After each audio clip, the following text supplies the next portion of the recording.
Cheng Menino Martin, La Win Radio Wadore Chen, The Mighty Gang, Pierre Bongan Via Chel, Tona Beach, Mighty 5 FM,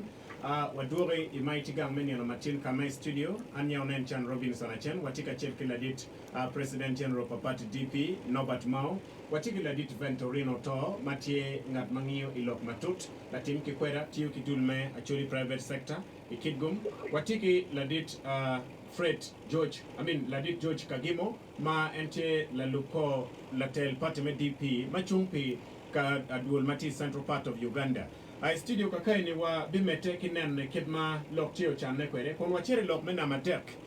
bot ladit President General Norbert Mao. Ena ye, ilok mete Kwaro, ilok me ribe pa Acholi, chigen ma pierre tek, kereka bede Acholi mojo lok me ribe ye tero, ento riba yetego ene koberi petika nene ya Acholi mabe to President General Norbert Mao. Wajo kama nene pingo. Ena ye kawan wangio ikit makobera Acholi wore kwere waro ngara chile mati ya Acholi peti mabe. Kede wala dir ruot matelo ke kal Kwaro ma Acholi David onena chana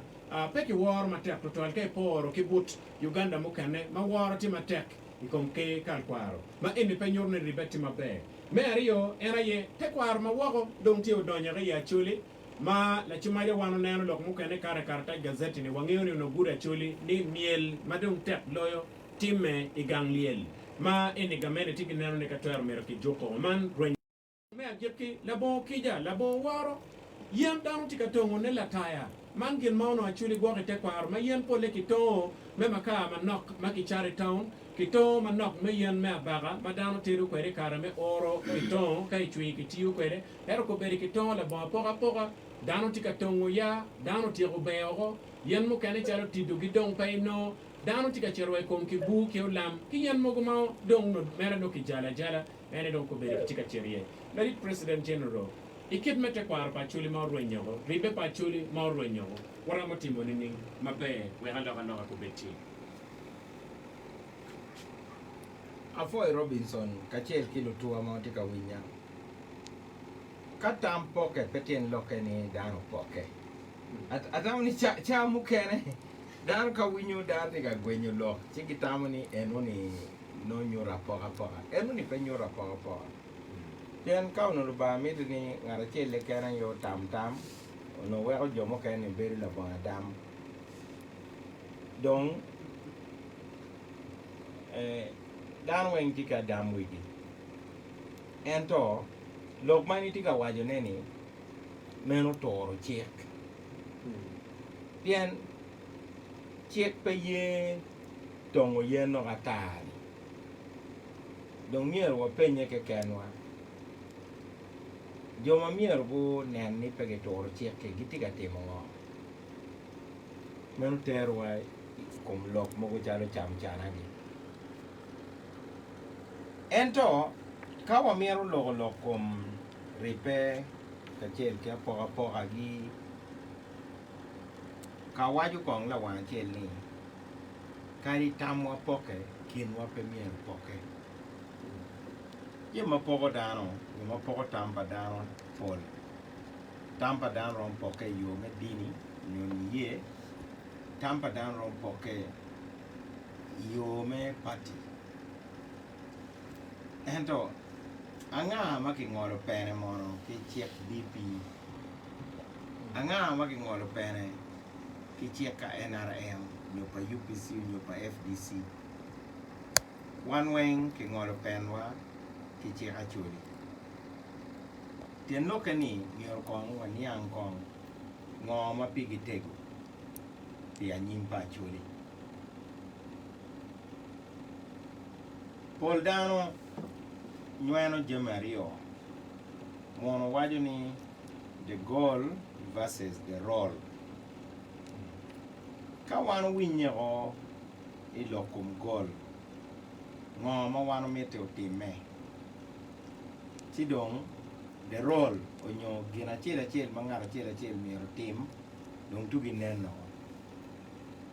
kong wakete watiga getu kanicha igeru kanicha watigi jombe to bume foundation watigi jombe bero ka ywe ko kweyo ki matafali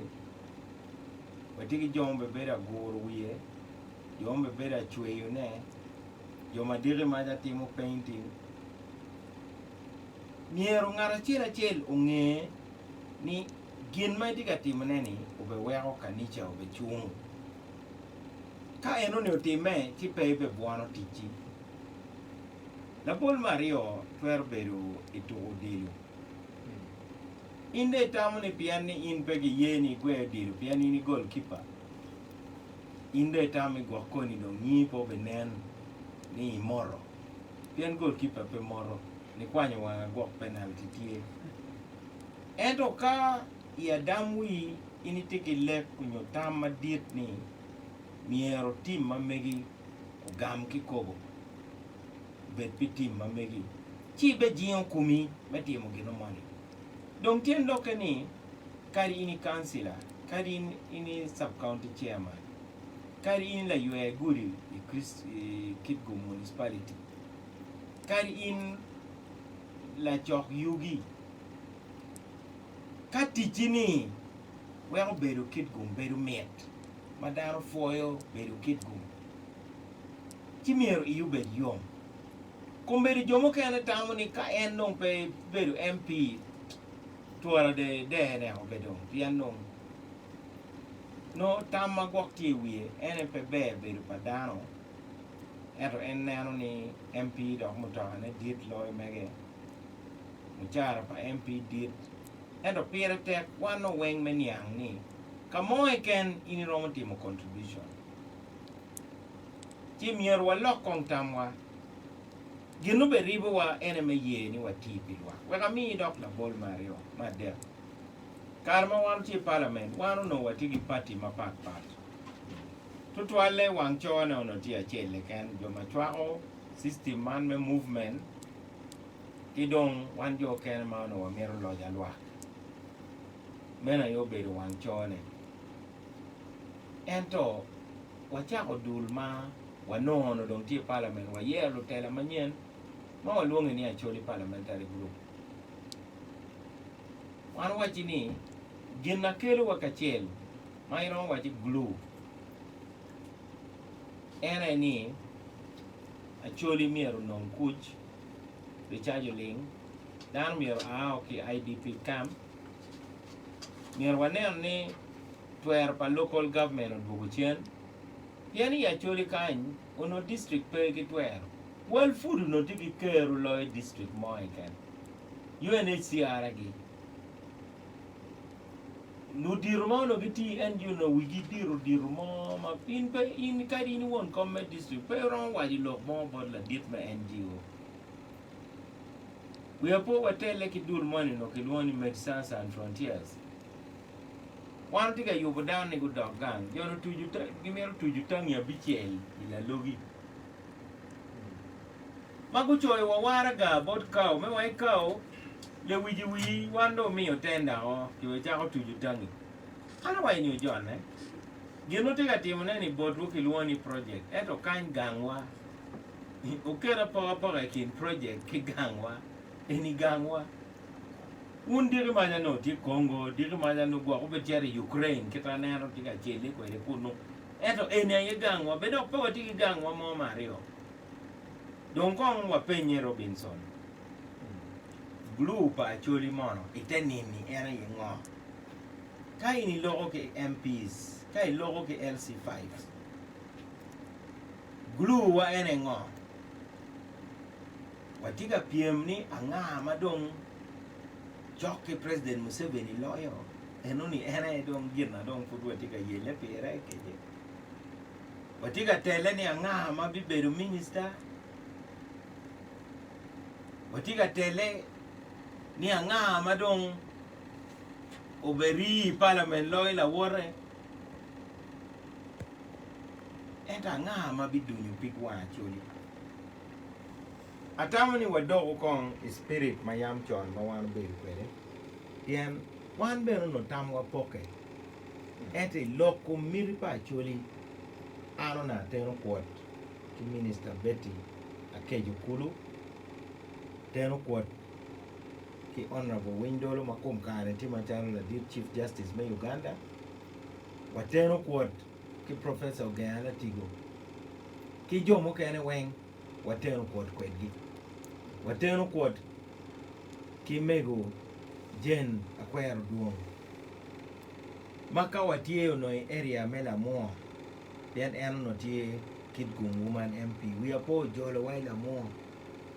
madano bino magu neno gi mit dano we mir kuj ka wacheri noya no jakalia lum uyobo kachoke pingo lutela wa pekiti kalema Acholi manogi woro kachie awene ma lutela mai amoro gibi luongo luwodgi ero man ma ke waini aluongo luwora ni no luongo luwora ma giti kwedgi pati achiel ba ero peni luwora ma guteno kuot pinero ni Acholi ile malo awene ma waro bi winyo ni MP ma gago oluongo dano oweng ni ujonne waworo kachiel wa Acholi parliamentary group chao kene lok gi bene gwenye wiya po kar malogo chake kom tuo pa speaker We are coming to that. amiro miyo ne chala bol ngara chelo waini jomo chero kadore ni guti umbalo twan jo kendo okati ni pingo logo kumeno tiga poko kaka chi monoloni methods of work mier waneno ni waloko kita watiu kwede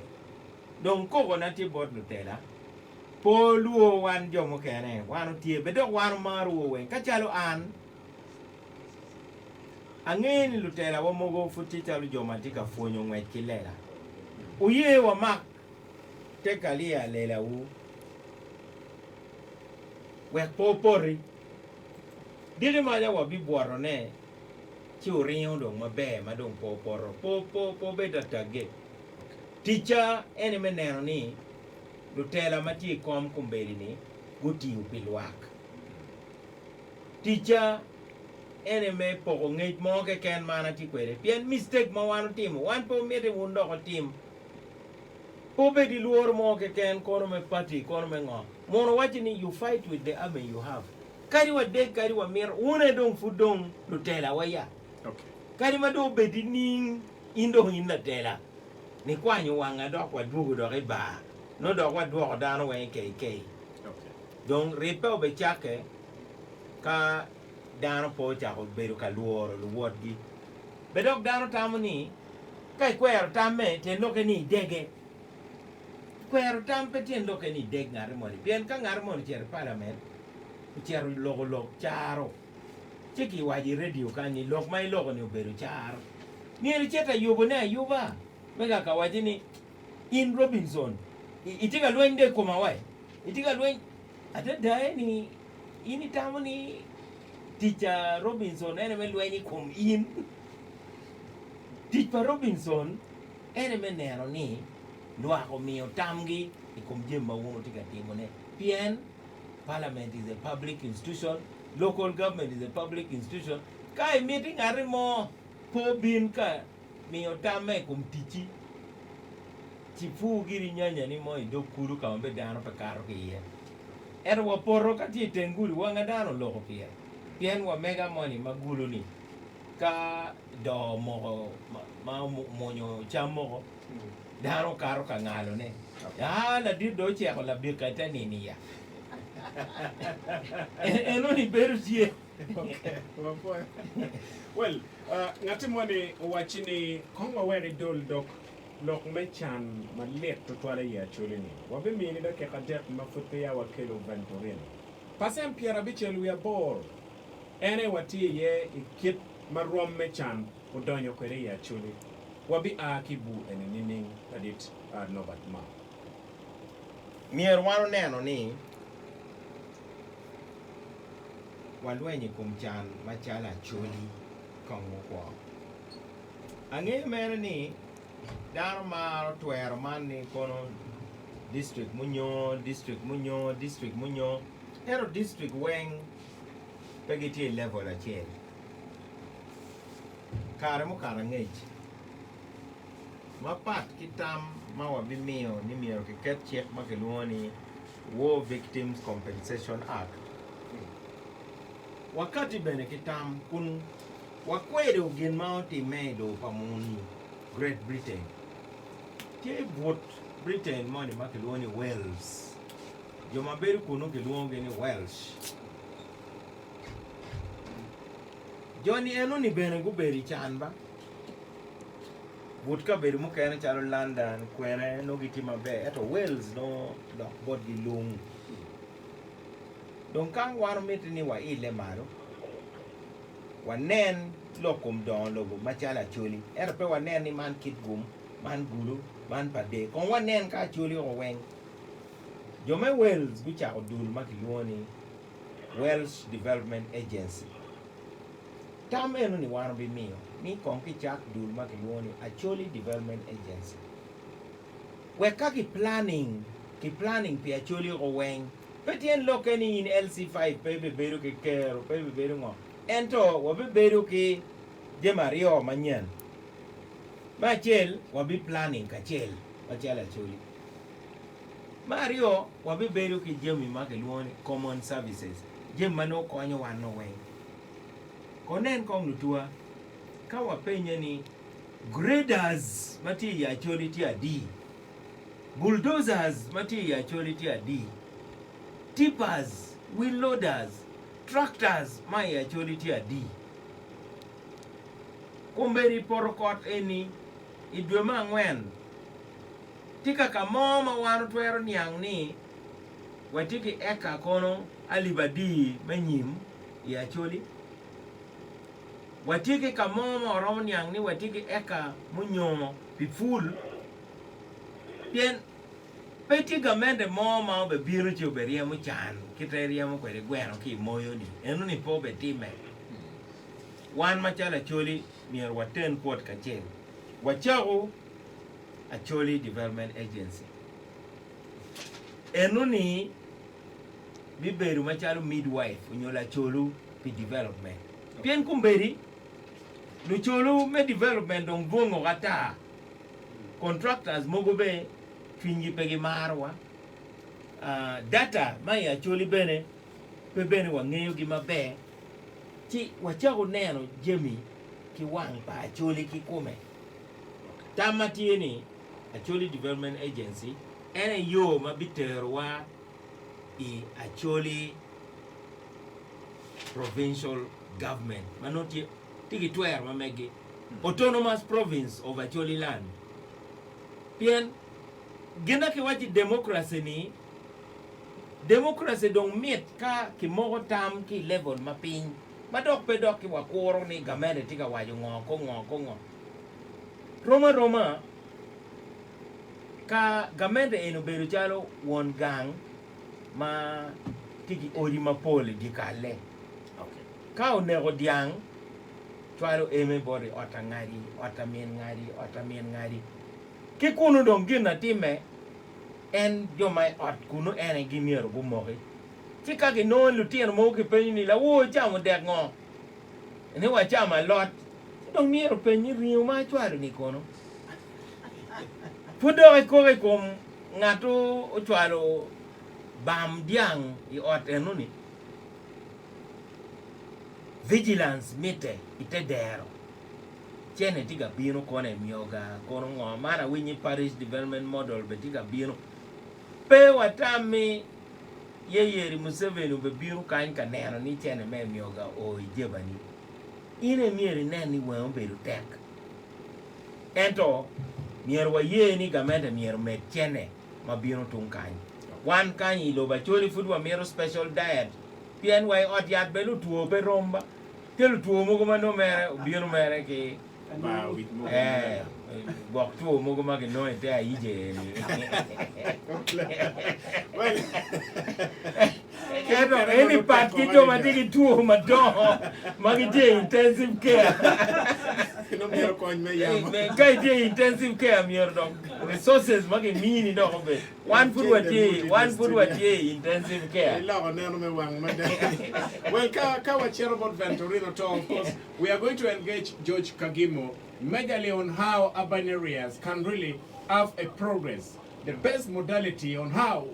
our area here is Kidgo municipality, but it is still a developing area. to what extent can we also progress highly the level at which you left Mukono municipality, which is soon progressing into a city, is something which is too big. We cannot leave that knowledge outside. We want you to integrate it in here so that we see how Kitgum as well can pick up. But President General Norbert Mao, look, miel igang liel, very rampant. Koberi dong men chalo kere wadano me maha para bichel. Piera rio, kadong pegi mielo, kawachi ni ganga juni, kit liel lepe be tutwal. Yang no beru cham, as the center, makai chiri cham gang liel li chani, kawaji ni kanyo liel no pong mabe madao beru be. Eto koberi do oi miel. Taka peki nano public address system. Beru chalo dano chero meri yung twin mapat ki kumu. Machiak chak tame waji loke enipian, liet mada enigena do utika ronya te Kwaro, loyo gidingo kike. An bena neno I kar ma wayiego waya I bobo kuja. Achiere ka choke pa komiti ma ono tiga doro yup. Peti ginu mo madong loko beru tek, chalo loka system. Ni system miero koko penyuru. An dong pa Kwaro, pien miera win tampa joma tikunu. Ento dano weng pegi kero me chulo pi system ma koko o piny buli yan miero bin ki generator ki bene lu gwak kuj miero betie pien ti jomogo ma kit gi ranyo bene gen gi chero kama jemi tiga koko yeni ka timo balgi ka jako chim ti ching dano kwalo jem mogo ma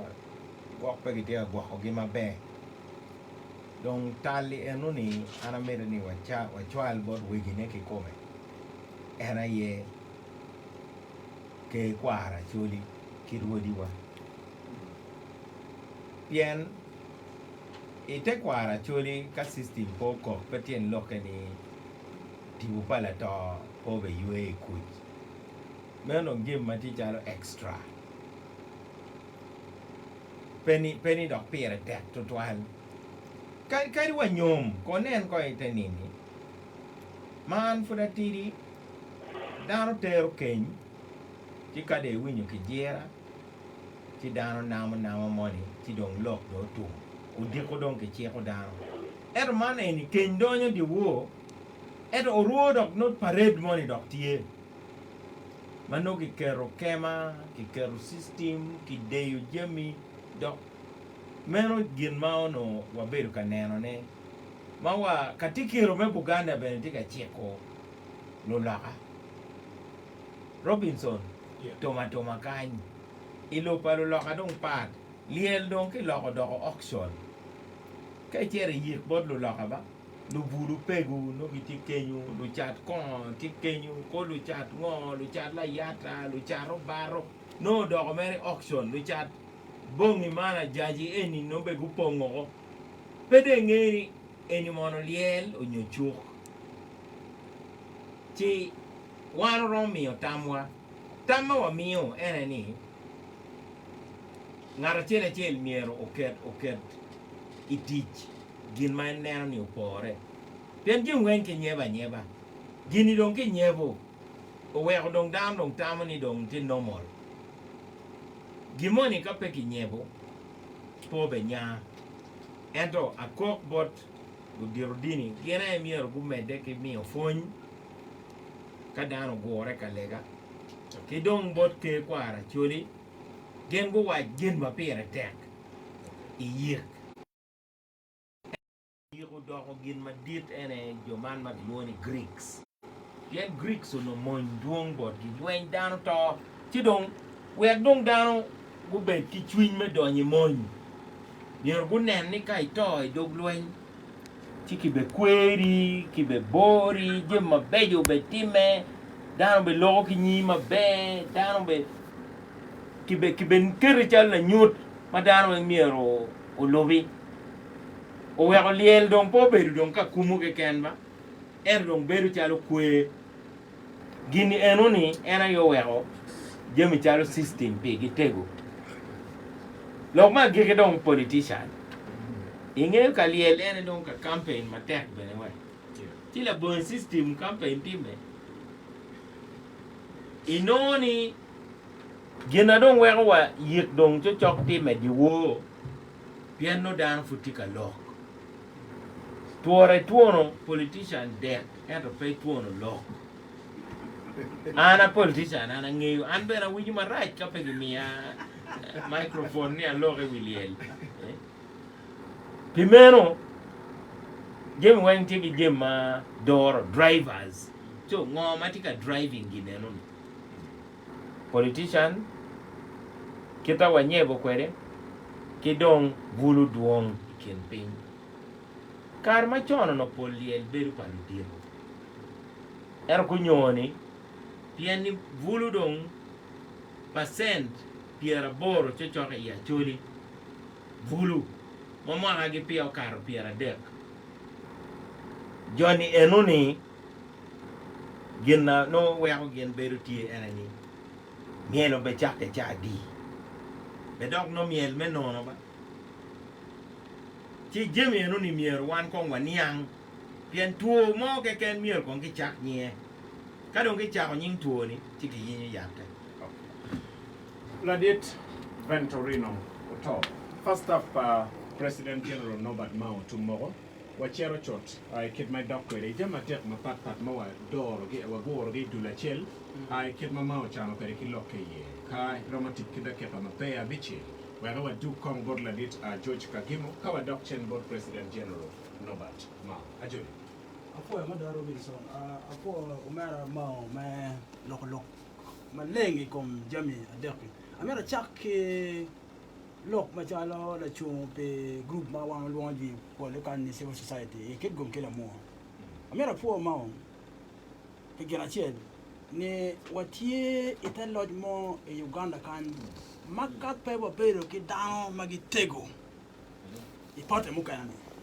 ti lok me loyo lowo ma ake kom ti pote ma papat lo en obitawa so amera po mo ke dun ma papat magi tie e pote ma papat miero ki do ke pote ma duong lo on magi lo ne ma te pote demokrasi ma rio amero bene foyo la dit ma ke na wor ke wor ma tie la do jang pote ge gen me bero ki gen ma tak ne wek pote mo ne ma tie lo mo ne en oti ma be miero bet ki jai dun ma pat ba ti tiana etare ma doro en ma malani ma wajla kele mo wajane wa foyo gen to be for believing in structures amiro be die porta mage winyu ki nyinge porta mage nange ke kala ke kan ma pe ke branche koni village koni ward koni parish ma branch only tiga teach miro porta pa be ter wani so wa take one civil society wa kwayo jumo kana mage tiga tele porta ne chalo la dir mo gene ni go mete ma tek me na ne tin mo ke ti ne ko be ne gen ma ram ter na nyim ye structures ma ge bi boro e poto ya me adek gen mo kana mera fo ke la dir mo ki poto mo kana ma antiga dor na poto ma antiga dor na ne ke winya lo la dir mo ti ke gen ma tek dada ne don lo me Uganda don lo me wi lobo mero ki bo down ki pin ka o tiat mala ka ge twe lo ke chu duk pin ma wa luongi le mone top bottom approach kay winya lokla dit ma o lo ma tek ba da ne gena mo me kana ma taw ne ko mande fa yower mo sevene o betiam ma be ki da ma Uganda po bitiu kay nan ka mede mete da petit matin e lo ko ngom la dit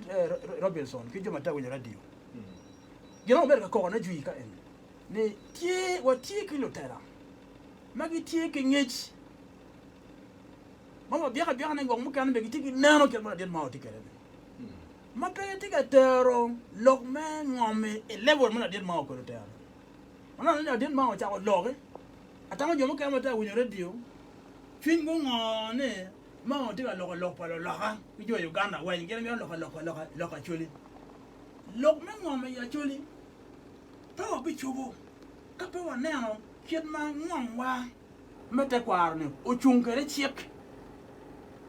me ngom e Uganda kolo manyude ne an ateki nana ne lu taro ma Acholi ma jui to taro ma don wala ne ki yaro ki me lwen pe ngom ka ne Miro kara chwele kachiel ben. Wapet ka kweto logmen ngom ene. Chake ma tut kela tin ma chake. Wakawa o kena gena tika kemo kerene. No wangeyo kama lwera tiye e kama Amerika to ye jaya matimarati. Amerika chwa ko din ma pe logmo logo gena ilone idolland. Kada na tika kwot. Yo kan war ki tiam gi gena ne ngom timalati. Yo no te helicopter. Madong ite war ki degene. Dong ngam madong dit loyo. Wana chwele kachiel. Miro wadiga mente. Kingich dokit tek pa duanwa. Ni mir ku lok niyo giyogo. Lok mena ne ngam mabera dit actually. Lok me idolland. We must force the government to reassess its understanding of Girman Magilone idolland. Amira no lok pa mo ne ngam mabera ma teacher pere actually. And the go waje ene ke kamanda media. Wana chuli be mero meta nyim.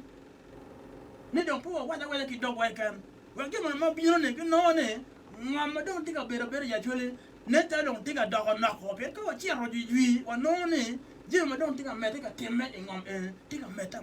ni no kene. Je ko te ngi two fronts. Wa logo ne ka cha wa.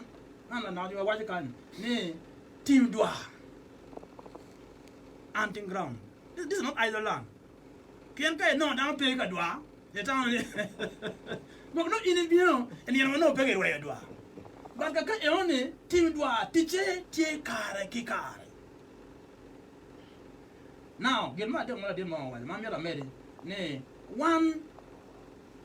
what ye chala lo lo. Magati ka kwetem a ki level magati ye ni. Me chan. Pian what ye ke ngom. Na je kan men ta business mi bet ki jeme marama de ma pigite ngi meti on biya tare yone ngom mai biti kare ki don gwa ka lim mete le mo ngoni kabto wana ya chole kai chero kamo e kan ma chole ti ye a chole pe yam chole wente ngom e no ne don kite ka che ka wen en gine en anyone wala ne a chole miro o chet kera nyim ribe mai kan magiti kare kone miro for nyanda ka chel ki Bagisu e wadani wabi for ka chel wani keri ngam mega mi no contribution na nyoro ne ine kwa nya piara ngwan ana kwa nya piara biche pian anda ka ro 30% is my contribution mengo to ne ni investor be mo ke kan jimo tiana wa tiamo wa ka chel le wori ma bier ko fuga ngonya ne ngom ana be mini ento gen makati ne megati ye pi ngom ene kipiti ma biti ye manyo ne wana chole mir wa chiro nyim me coupe ki lok mo wana investor ki kya waga ne wana tika bino e yope ene ki ngom e chengwa ade Robinson kilo we radio amiro gudu manok lok kom kwam me me de lok ma la din ma lo miro wan kom ke winyo dan wa ne lotia ma chwele ma chiro e gol university ka kwano medicine no pe woni ro gulu ke kan antel on kai na no lotia ma chwele ma chira kwano medicine gol university tiga de kan eno giti piara ngwen e Makar giti piara bichel barara ya very young kan wen fon Uganda eno ke mo tiga chwere chinwa ene ginna ko ka bero wen pe gulu ke kan amira kwa dan no pe woni gulu university chalo gang kwan primary madana war ke gang chigi dok gulu university pagamenta ma Uganda ki wo pe jo ma Uganda wen wana chwele mir watel chokshi wa malo madana ka kwan e gamende e school pagamenta i wi lo Uganda wen wa ki jo mo kana ma chere ko shi wo mi ko po yi lo madana me ruamwa e gulu university po mi de me ruamwa university pagamenta ki ba wogene e Uganda wen ena ko penyo ni pingo pe watika chero maduong ade Robinson kilo radio ko mara mao mir wo yeyo kai ini penyo joma charo wato bare ngiti ngwa charo wangi ni pingo yang in nei e chere kwan wa chere kwan ma chel pilek palo nyoro wa ki joma no tagwa ko mano giti ki lek ki ni ye ki gin mago nano ni kwan ramu loko ko ni level ma chel level ma rio in pe cher gam kwan Preparatorio P1 P2 miata kwando chaka kai pe la P2 mone e karwa ne we miero ber ngona miero ber police piano ne ano at bot man ma dit ma ya re agene ngarati police kai pe la 10 P3 ne miero ber ngona miero ber la duo lori e kar jang duo lori ke fonyo ke mbale ke kan cher gang kwan piano ne ano kit kwa ngo ma ti gang pala do lori ka mon ke yon wa yi ka chel ne le on ti ka to ele wala rio yon lo nyoro wa ki jonga ti ka go wa pe ka cha ta le kilo tero ne kwan be ti ka dok pe ma rio wan bene ino ngaro ti ka char ka kwan pe pe la senior 6 ne kwan mo itamone konya be beru ngo When look on it, Amera will BMW, Amera Yup Otake Grofa, a town like a charo. You see, keep my name when they come one year got over Cherry and Quan and I was a kind. Moving in your in a car or quite away that did us. Why did us? Simple dreams. And the go on, you become no channel, you can tell my banana. So, what you got here? Nay, Wakamukarma pool, Melweni. On Meticom. Nyut me lono ma ake kom jinga me pake tia ke kwok nyimu ake kwan ber bomo da ya chole ka ya kwa fin da no ke kwan ki ber mo kane tie bot fa wan jo ma wa kwan ne ki wadi ne gino mo pe ma wa na no ni kwan ke lo jemi ena de ma don mi ro be ka tie ko ma ya wa loko tampa da no wa da jang kwan mais mo kana me lo comme ça en la dit mo do lo mo pol en lo comme statistics 68% mais atie na ne mo wa de ne chan mo do ka cham paji mati ka ma de ma lo a ti ki gong ich ne tie jo mone ma ko ge do jenge e kon rien mo chan ki kon do ka dire go wa do ne rom me cham in Uganda makumalo do poro du ko e passer pier de ya de kana wa no ci ber ga yele kene ye de mo ti wa du tum kene jim poro ke dogi me ario atamone kit kwet mo ke kwet mo ke nye level mo cham kama ti ye ne petika ti ma pe jowa amiro mi le bol ka in mi ru nge level mo cham pi are amone question na chen mo ba pe research ne o chama wadi ne na chen ke ot en ka in chero pe en I pe I rom ku ya ke chero ko la gor ila ko ne chero ko kama tut itu ila tada ku ya ke pe ne o chama ne na di ne ru ko ro ko kere wade ne jone yo maro ke lo konyo bodwa yo de wa ti pe ko mada joma ke tigi nyimi ot joma ke tigi nyoga mo jenge ot pien ko me kare me monye ene nyeba wa ko jema ke mia wa wan kan ba bo ko ni a chele kan ta na ne so gin en ata wona mi ba ko iro gina ngo ma ki penyo ya ke twe lok ne chantier mo kana pa da en ka tie na dit mo ro wa do a mi ro pa ko ne ki chi ario ne lok ma chule development agency o bi beru ma be we ne wa o be ne me cham we ne wa o be me riemo chan yada chan mano wana yo no lete chope ne mi ro be ke ke na ke ki wa ngwa pe ki wa ngwa well as we go to Bwana Fred George Kagimo, the former mayor in Mukono municipality, we want to explore the experience and the knowledge you have on how can a developing urban area like Kidgo municipality get into the top area like you did for Mukono municipality, and of course what are the interrelations between the municipality and the nearby sub-counties. What can they bind for one another so that the progress that comes, whether on revenue collections, whether on physical infrastructure and some other services that happen within an urban authority like Kidgo municipality, comes into a point that all of them are seen uniformly progressing. Welcome, sir. I'd like to thank you once again. This is a very good opportunity for me to come here and share my experience and possibly bring in something that would assist other local governments. I will begin with apologizing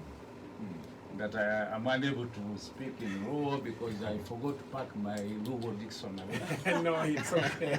But I think somehow we'll manage. Okay. We need to note that the movement of people from villages to urban areas will continue, and even in bigger and bigger numbers. It's estimated that by 2050, we'll have about 50% of our people living in the urban areas. And this is normal because the new generation today is a generation that is not thinking or living in the same way like our parents were